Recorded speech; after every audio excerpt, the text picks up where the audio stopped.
Hello friends, and welcome to the 11th installment in this calm reading of Siddhartha by Herman Hesse. Today's chapter is entitled Om. For a long time, the wound continued to burn. Many a traveler Siddhartha had to ferry across the river, who was accompanied by a son or a daughter, and he saw none of them without envying him, without thinking, so many thousands possess the sweetest of good fortunes. Why don't I? Even bad people, even thieves and robbers have children and love them, and are being loved by them, all except for me.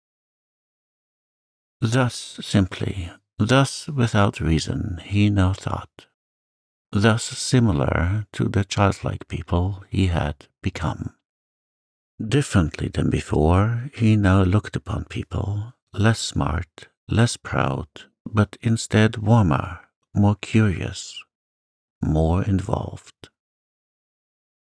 When he ferried travelers of the ordinary kind, childlike people, businessmen, warriors, women, these people did not seem alien to him as they used to.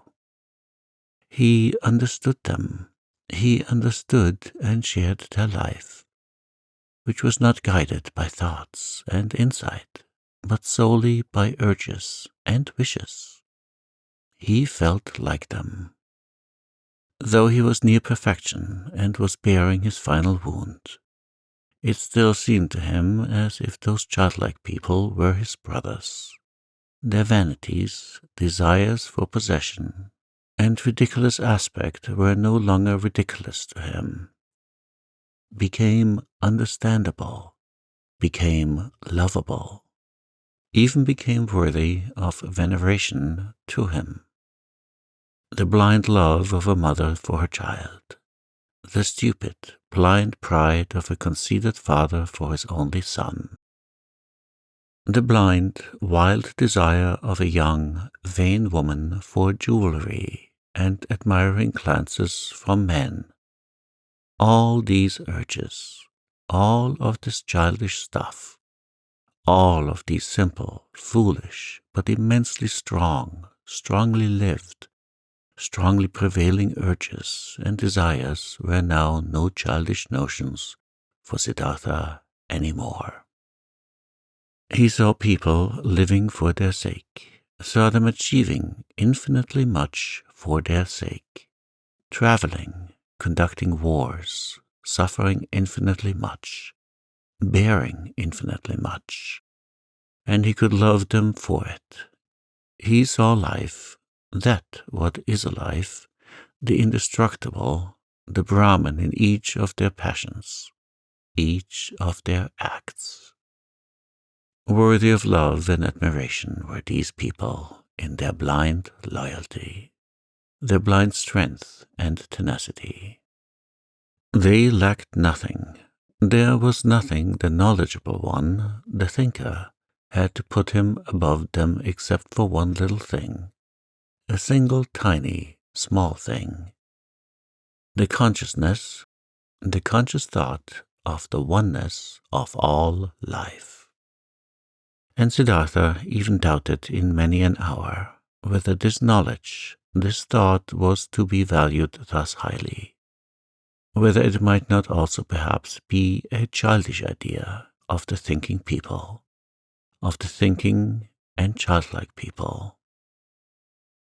In all other respects, the worldly people were of equal rank to the wise men, were often far superior to them, just as animals too can, after all, in some moments, seem to be superior to humans in their thought, unrelenting performance of what is necessary. Slowly blossomed, slowly ripened in Siddhartha the realization, the knowledge, what wisdom actually was, what the goal of his long search was. It was nothing but a readiness of the soul, an ability, a secret art, to think every moment, while living his life, the thought of oneness, to be able to feel and inhale the oneness. Slowly this blossomed in him, was shining back at him from Vasudeva's old childlike face.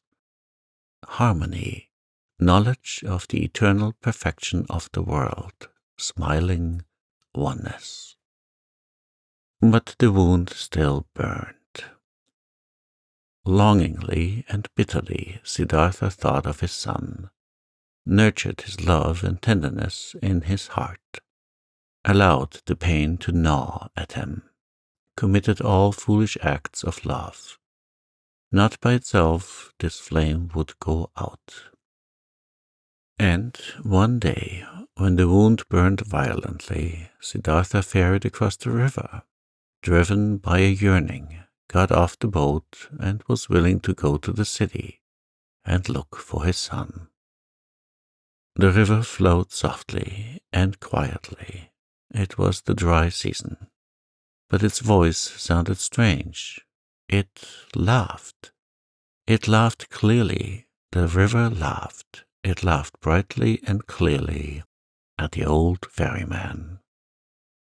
Siddhartha stopped. He bent over the water in order to hear even better, and he saw his face reflected in the quietly moving waters. And in this reflected face there was something which reminded him something he had forgotten, and as he thought about it, he found it. This face resembled another face, which he used to know and love and also fear. It resembled his father's face, the Brahmin, and he remembered how he, a long time ago, as a young man, had forced his father to let him go to the penitence, how he had bid his farewell to him, how he had gone and had never come back. Had his father not also suffered the same pain for him, which he now suffered for his son? Had his father not long since died, alone, without having seen his son again? Did he not have to expect the same fate for himself? Was it not a comedy, a strange and stupid matter, this repetition, this running around in a fateful circle? The river laughed. Yes, so it was. Everything came back, which had not been suffered and solved up to its end. The same pain was suffered over and over again. But Siddhartha went back into the boat and ferried back to the hut, thinking of his father, thinking of his son, laughed at by the river, at odds with himself, tending towards despair, and not less tending towards laughing along at himself and the entire world.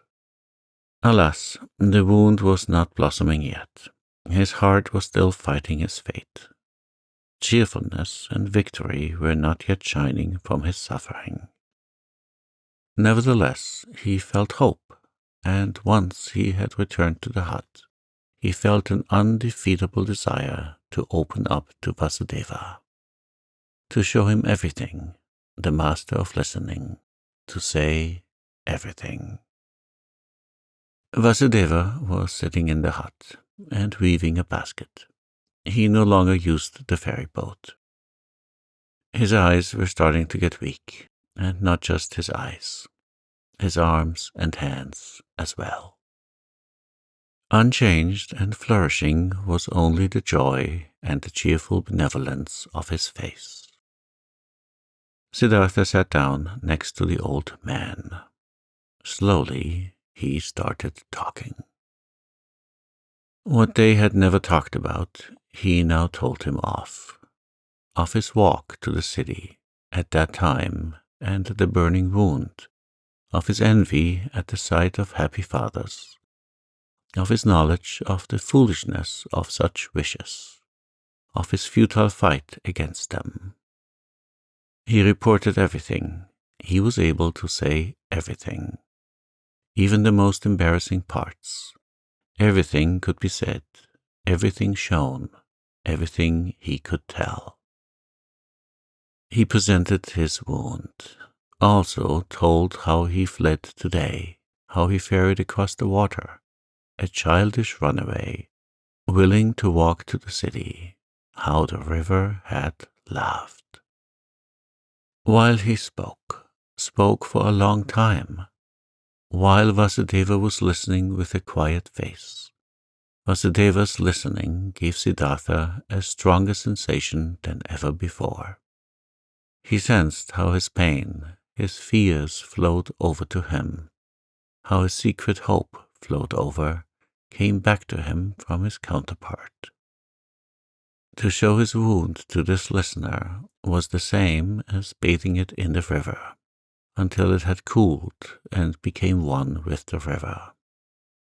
While he was still speaking, still admitting and confessing, Siddhartha felt more and more that this was no longer Vasudeva, no longer a human being that was listening to him, that this motionless listener was absorbing his confession into himself like a tree the rain, that this motionless man was the river itself, that he was God himself, that he was the eternal itself. And while Siddhartha stopped, thinking of himself and his wound, this realization of Vasudeva's changed character took possession of him, and the more he felt it and entered into it, the less wondrous it became. The more he realized that everything was in order and natural, that Vasudeva had already been like this for a long time, almost forever, that only he had not quite recognized it. Yes, that he himself had almost reached the same state. He felt that he was now seeing old Vasudeva as the people see the gods, and that this could not last. In his heart he started bidding his farewell to Vasudeva. Throughout all this, he talked incessantly. When he had finished talking, Vasudeva turned his friendly eyes, which had grown slightly weak, at him, said nothing, let his silent love and cheerfulness, understanding and knowledge shine at him. He took Siddhartha's hand, led him to the seat by the bank, sat down with him, smiled at the river. You've heard it laugh, he said, but you haven't heard everything. Let's listen. You'll hear more.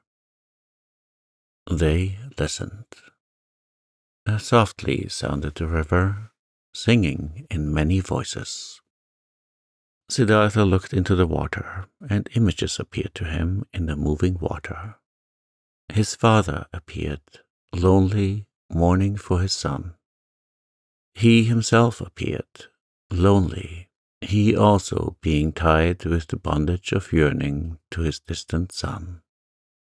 His son appeared, lonely as well.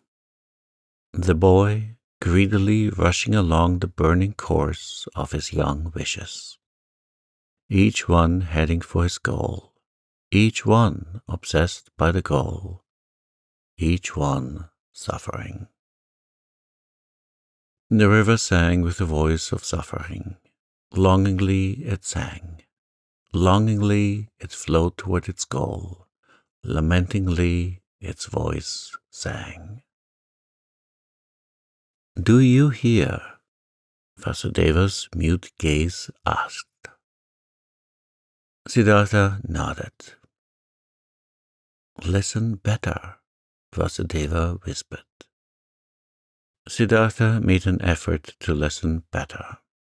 The image of his father, his own image, the image of his son merged. Kamala's image also appeared and was dispersed, and the image of Govinda and other images, and they merged with each other, turned all into the river, headed all, being the river, for the goal, longing, desiring, suffering. And the river's voice sounded full of yearning, full of burning woe, full of unsatisfiable desire. For the goal the river was heading, Siddhartha saw it hurrying, the river, which consisted of him and his loved ones, and of all people he had ever seen. Of all these waves and waters were hurrying, suffering, towards goals, many goals, the waterfall, the lake, the rapids, the sea. And all goals were reached, and every goal was followed by a new one, and the water turned into vapor and rose to the sky, turned into rain, and poured down from the sky, turned into a source, a stream, a river, headed forward once again, flowed on once again. But the longing voice had changed. It still resounded, full of suffering, searching, but other voices joined in, voices of joy and of suffering, good and bad voices, laughing and sad ones, 100 voices, 1,000 voices. Siddhartha listened.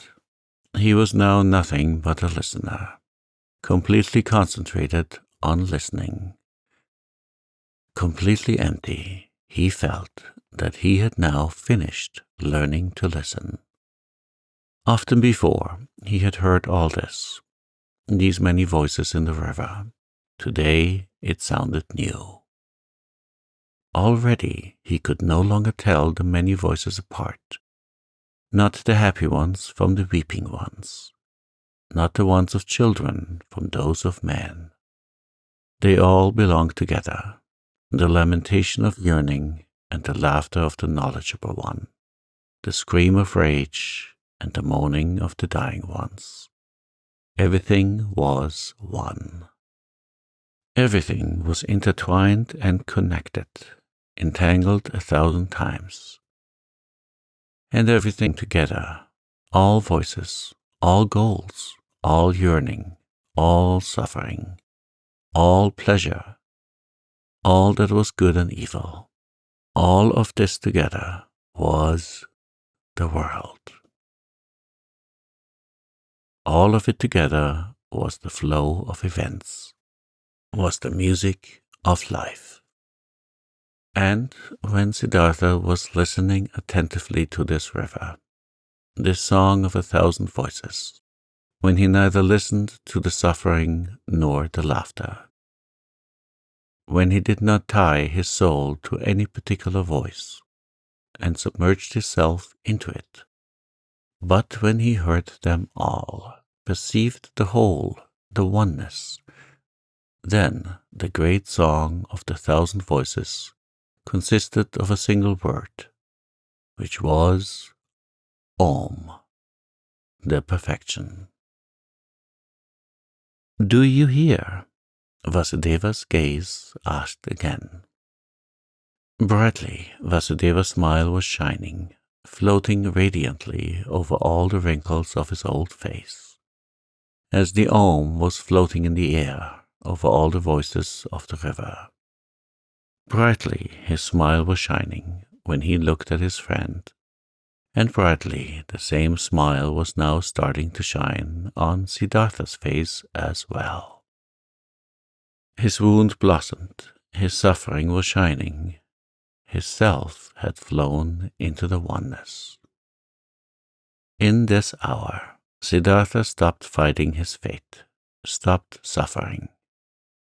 On his face flourished the cheerfulness of a knowledge, which is no longer opposed by any will, which knows perfection, which is in agreement with the flow of events, with the current of life, full of sympathy for the pain of others, full of sympathy for the pleasure of others, devoted to the flow, belonging to the oneness. When Vasudeva rose from the seat by the bank, when he looked into Siddhartha's eyes and saw the cheerfulness of the knowledge shining in them, he softly touched his shoulder with his hand, in this careful and tender manner, and said, "I've been waiting for this hour, my dear. Now that it has come, let me leave. For a long time, I've been waiting for this hour. For a long time, I've been Vasudeva the ferryman. Now it's enough. Farewell, hut. Farewell, river. Farewell, Siddhartha." Siddhartha made a deep bow before him who bid his farewell. "I've known it," he said quietly. "You'll go into the forests. I'm going into the forests. I'm going into the oneness," spoke Vasudeva with a bright smile. With a bright smile, he left. Siddhartha watched him leaving. With deep joy, with deep solemnity, he watched him leave, saw his steps full of peace, saw his head full of luster, saw his body full of light.